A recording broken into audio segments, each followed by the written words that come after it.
Hey everyone, welcome back to the channel. Thank you for being here. My name is Andrew, coming to you from the beautiful Carolinas. Today's topic is going to be the narcissist wants to keep you waiting. Think about that for a minute. Everyone, if you like the content, please like, subscribe, and share. So this is a fact. The narcissist, they did want you waiting, and if you're still in the relationship, I can assure you they want you waiting. If you're waiting to divorce them or separate assets or child custody or sell the house, whatever, again, you're waiting. And the narcissist, this is where they thrive. This is where they're comfortable because they want you waiting for them. And they want to drag out so many things, specifically when you're in the relationship and even after the relationship. They want to drag them out as long as possible because they believe the most damage that they can inflict on you. And the longer you sit around stewing or waiting or pining for them or wondering when this is going to get resolved, maybe it's a divorce, maybe it's assets being separated, the longer that takes, the better it is for the narcissist most times. Now, not always, but most times. And the reason there is, think about what I'm going to share with you. If you were trying to exit the relationship, what has happened is you now are tethered to the narcissist, and you're probably still processing things, and you're probably still trying to put yourself back together. And what you want is you want closure, and you want separation, and you want finality. That is exactly what a healthy or stable person wants, needs, and expects. The narcissist, why they're dragging it out, there are multiple reasons, but one is because I can almost assure you that they have a new supply, and it's not you. It's somebody else that is filling their needs, that is filling their cup, that is making them feel important or validated, or someone else to abuse while they are dragging your relationship out, and they're making your relationship go through the ringer. This, again, is by design. So let's say you're divorcing the narcissist. And if you're doing that, usually it takes a long time to do that, unless there is some benefit for the narcissist to proceed with the divorce hearing that you don't know about. Example, the new supply that they claim that they're in love with. Remember, the narcissist cannot fall in love not only with you, but with anybody. But if there is a new supply, and that new supply has a mountain of money or resources or something that can propel them forward, because in the settlement with you being divorced, maybe you don't have as much money as them. This is just one example. Well, then they're going to want to expedite that divorce, and they're going to want to still take as much as they can from you. But if it's not worth it, time-wise or money-wise, they'll cut ties with you as soon as they can because they've already found a bigger fish. Sorry to say it, it's the way it works. Now, why the narcissist wants you waiting for them? Go back when you were in the relationship. Say you would pick the narcissist up from work or at a doctor appointment or whatever. Well, you would be there waiting for the narcissist. Now, again, maybe the doctor example is not the best because I understand that there are delays there. But the point being, maybe the narcissist came out of that doctor appointment and they were ready for you. However, you were a few minutes late. So what did they do? They punished you by making themselves unavailable and making you wait even longer. Life to the narcissist is about one person. It's only about them. They believe they're smarter than everybody else. They believe they are more handsome or beautiful than everybody else. They believe they are more knowledgeable. They believe they will never be revealed. They believe they will never be uncovered or discovered. They believe the mask will catapult them forward, just as it did from the previous relationship that they were in before they met you, and with the relationship when they were in it with you, to the new supply. Because the narcissist, once they figure out that the supply is catching on to them, in other words, when the new supply, or you, when you would put up a boundary, that it was most likely the next day or shortly thereafter that they were gone. This is why the narcissist jumps from person to person, relationship to relationship, town to town, city to city, country to country, because they're always looking for somebody to fool, somebody to hoodwink, somebody to take advantage of, somebody to believe in the mask. That was you. It's not you any longer. As the thumbnail mentions, the narcissist wants you waiting for them. Let's go back again. You were in the relationship. Let's say that you were waiting to finish a addition onto your house, or you were waiting to take that dream vacation, which never came. What happened there? Well, you were future faked, or the project, let's say an addition on your house, that project got started, your house was gutted, and there were tools and plaster left all over the house, but that took quite a long time to get accomplished, to get completed, I should say, because the narcissist wanted to ruin your house. They didn't want that addition to get done. They wanted to make your house a mess. Think about this, very, very simple example. When you were in the relationship, your kitchen table or whatever main space that a table should be used for, eating or celebrating, was that cluttered usually with a whole bunch of things from the narcissist, like maybe books or projects or hobbies or whatever? It probably was. That's the narcissist taking over your house, taking over the public space where people should be celebrating or having family dinners and things, and it is minimizing you in your own house. This is why the narcissist, and I'm going off on a tangent with the house, the narcissist never wanted to build your house. They wanted to tear it down. That is why, again, if the narcissist wanted to put an addition onto your house, they would most likely do it haphazardly, and they would drag it out and say, oh no, we'll finish it in a little bit. Right now I've got other things to do. And you're thinking, well, why? What's going on here? We started the project. It was supposed to be due 6 months ago, and now there's water coming into my house because there's a leak in the roof because the project wasn't finished. This is what the narcissist does. Again, when you're in the relationship, you didn't know what you were up against, but now you're getting the wisdom. So you're understanding that there was a purpose for every decision and or action that the narcissist made when you were in the relationship with them, and 99% of those did not benefit you. The narcissist was secretly trying to tear you down, secretly trying to drive wedges between you and anything that mattered to you, secretly watching your life implode, your health take a hit, your finances go to zero, your support system be blown up or imploded. This is all on purpose by the narcissist. And they were waiting to see when A, you would figure it out, B, if you would put up a boundary, C, if they could insert the new supply while you were still with them, and many times that's what they do, because you're never supposed to realize that the narcissist has multiple sources of supply.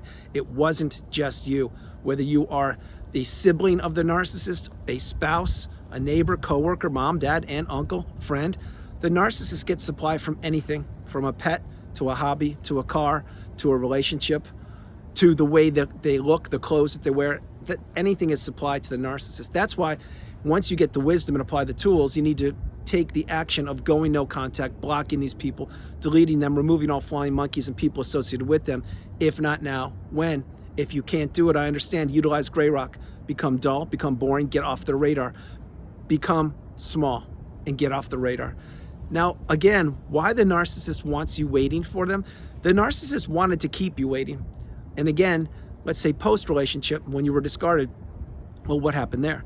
You were thinking that you could patch up that relationship. You were thinking that the narcissist was gonna change their mind. You were thinking that this person actually did love you. You were thinking that that person perhaps will come back to you. You were thinking that you could change them.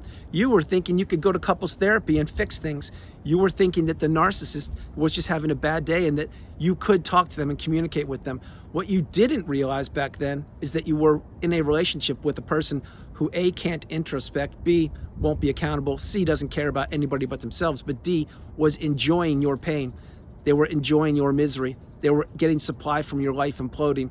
They were driving wedges between anything. They were implementing the smear campaign. They were watching your life fall apart, and they were administering flying monkeys to go all around you and to pepper you with questions or spy on you using fake social media accounts or ask you questions about what you're doing and how you're feeling and things like that. This is what the narcissist thrives on. They thrive on manipulation, confusion, chaos, destruction, and devastation. The flying monkeys, side note, pro tip, those people don't get it. They don't get the message that A, they are weak and inferior themselves, but B, they could easily be a target if they already haven't been a target. The smear campaign is likely to be administered to anybody who was close to the narcissist. It wasn't just you, I can assure you. And just as easily as the smear campaign can be turned on, it can be turned off. And that is exactly how these people live. They change any which way the wind blows. And I'm referring to the narcissist. And why I said they could turn the smear campaign off, if they're not getting the supply that they were accustomed to getting from you, and again, pay close attention, I'm going to share with you, they could easily tell the flying monkeys that the narrative has changed and that you weren't such a bad person, but don't believe it. You need to run for the hills from these people. The narcissist is an empty shell. They only get worse over time. They will tell anybody anything as long as they're believing in the mask and as long as they're believing in the words of the narcissist. And that's exactly what a flying monkey is.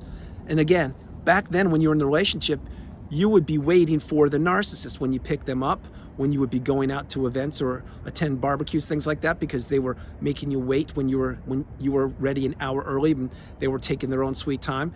Now, again, you may say, well, that's fashionably late, Andrew. What's the big deal with that? Well, the big deal with that is, you're right, fashionably late, if that still is a term in present day. I understand that some people want to do that. I get it, but that's a passé term in my opinion, because now having the wisdom on the narcissistic abusive cycle, all fashionably late means to the narcissist is, I will make a grand entrance and I'll have all the eyes upon me, and I will get supply from people asking questions, who I am, why I'm married but I'm acting single, and why I'm entering this get-together so late. This is all supply for the narcissist. Think about what I'm mentioning. So the narcissist, they want you waiting for them. Post-narcissistic relationship, again, did the narcissist give you closure? Of course they didn't. They didn't give you anything. All they did was twist the knife of misery and pain into you more and more. And they went on to the new supply. Again, this is to inflict damage to you. They wanted you to wait, thinking that if that door was opened, that they would come back, or that they would be able to talk to you and perhaps you could patch things up. Nothing, and I mean nothing, could be further from the truth. Once you've identified who the narcissist is and that mask has dropped and you've gotten the wisdom and you have applied the wisdom to your life, you need to go no contact and block these people. They can't change. They won't change. They will be looking throughout the globe for your replacement, and most likely they've already found it. But will they ever find somebody like you? No, you're a 1 in a billion person. You're a person who was smart enough to figure out what you were up against. You're a person who has healed, or you are well on the healing path, headed towards the pinnacle of indifference, the mountaintop of indifference, when you no longer care about the narcissist or anybody from that period of time. You see, the narcissistic relationship was meant to take you down for the count and to knock you out. And if you can read between the lines, you know what I'm talking about. Drop comments below. But it didn't, because you're a survivor. You're full of fortitude, resilience, commitment, courage, dedication, strength. You are a very, very powerful person. You're what I call a beautiful, bright, shining light. And the narcissist, their entire purpose when you were in the relationship with them was to take all of your resources, everything they possibly could from you, which include your time, money, health, energy, effort, social circle status, your house, anything they could. And then what they wanted to do was they wanted to try and extinguish your beautiful, bright light. That is why post-relationship, understand this one, and if this resonates, drop comments below. If post-relationship, when you were discarded, sometimes the narcissist will say some very cryptic words, and they will say things like this. Like, it's not as if anybody's dying around here. Yes, I did hear those exact words. Now, back when I heard those post-narcissistic relationship, I was like, what are you talking about? I don't get this. Who's talking about death? I'm trying to talk about rebuilding the relationship. This is before I had the wisdom. This was a few weeks out after being discarded. But the cryptic words always stayed in my mind, and they rang and rang and rang for years, until one day, this is a real example, one day I figured it out. Well, what was the narcissist saying? They were telling me that they wanted me 6 feet under. And that was a seed being planted in my head, just like the hundreds and thousands of seeds that were planted in my head throughout the relationship. But this was one at the end, after the discard happened. It was meant to really plant a seed. And guess what? It almost worked, because January 6, 2020 rolled around, and that's when I almost didn't exist. But I did, and here I am. And you are here in the community too. When your cup is full, you're paying it forward. You're giving back to those loved and trusted ones around you. You see, you're changed forever. The narcissistic relationship that tried to take you down and out for the count, it failed. Just like everything the narcissist does, they are massive failures. But you are here. You are becoming awakened and aware, educated and empowered. And you know how strong these narcissistic relationships are. And you know what they did to you. And you know how much work it took for you to heal, for you to put yourself back together, for you to have all the sleepless nights, for you to lose weight, gain weight, for you to be so weak you couldn't even turn on a light switch, for you to look out of your window of your house or apartment or condo and see that nobody was coming to check in on you.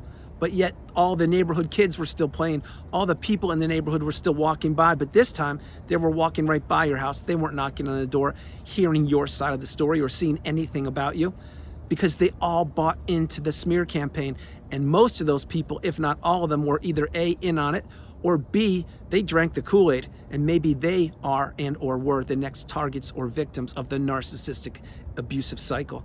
This is how it happens. It goes around and around and around. And once you are removed from the relationship, whether you are or were discarded or you entered it yourself, and you heal properly and you really slow your life down and take your time, and you are no longer waiting for the narcissist or waiting for anybody, This is where the doors of abundance open up for you. This is where new opportunities fall into your lap. This is when you slow your life down and you take your time and you do what you want, when you want, with whom.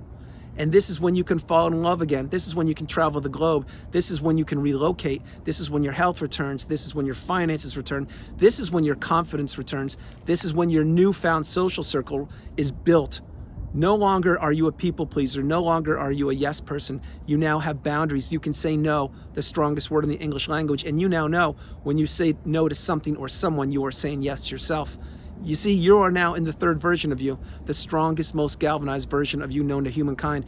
Most people don't get here, but those of us that did, and most of you are reaching towards that pinnacle of difference because you're working each and every day on yourselves, and you're getting there. You're getting closer to the third version of yourself. Some of you are in it. The point being is the people that reach that, they now know that they've been to hell and back. They've been through a relationship that some people don't recover from, some people don't exist any longer, and most people don't get the wisdom. You're a fortunate person. You're no longer waiting for the narcissist or waiting for anything. You now know that that relationship, something you weren't prepared for, you knocked it out. You punched it right in the nose. I'm talking about the narcissistic abusive cycle, narcissism in general, and you knocked it out. This is something you weren't taught in school. No one told you about it. No one wanted you to know about it. Most people on the planet can't even wrap their head around it for two reasons. One, because either they are one and they don't want to admit it, or B, they haven't gone through the cycle, but you're a fortunate one. You've gone through the cycle and you're healing. This will change you forever. This is why the healing path is not only not linear, but it takes time. It takes a lot of time. It takes a mountain of time. But in your time, you will heal if you really understand the message, not only of this video, but of every video I create. Each and every video has a message. Each and every video has nuggets of wisdom to apply to you. Each and every video is meant to support you, to be there during the sleepless nights, to be there on your lunch break, to be there when you wake up, to be there when you're on a train, a plane, an automobile, to reinforce the fact that if I conquered the narcissistic abusive cycle during a pandemic all by myself, isolated, all alone, if I did it, you can do it. And I did do it, so you can do it. Apply the tools, get the wisdom, understand the message. The narcissist wants you waiting for them. They've always wanted you waiting for them. Don't wait for the narcissist or anybody. Now, final thing before I close the video, I could give so many examples of how the narcissist made you wait during dinners, vacations, airplane flights, picking them up, groceries. There are hundreds, if not thousands of examples. This message was to let you know it's not specifically about the examples. It's about that the narcissist was playing games with you, but these games weren't just like a game of Monopoly or a game of checkers. These were games that involved your life. You really need to understand that a lot of people on the planet, and at the top of that list is the narcissist, they don't have your best interest at heart. They never have and they never will. You need to have boundaries. You need to implement these as soon as you possibly can. You need to not overshare. You need to protect yourself, and you need to understand that, again, you are a beautiful, bright, shining light that somebody tried to extinguish. They didn't. They failed. So now you need to rise through the ashes like a phoenix and continue to wait for nobody, to continue to live your best life, and to continue to believe in yourself as much as I believe in you. Everyone, that's the video. I hope you liked it. I loved doing it from the beautiful Carolinas. This is Andrew. Namaste. Have a great afternoon, evening, or morning, no matter where you are on the planet. You are not alone. Remember that. You are not alone. God bless you all. I love you all. And I'm laughing because my haircut, I feel about 30 pounds lighter, and I like it. I hope you guys like it too. I love you all. God bless you. And I'll talk to you guys tomorrow. Namaste. God bless you guys.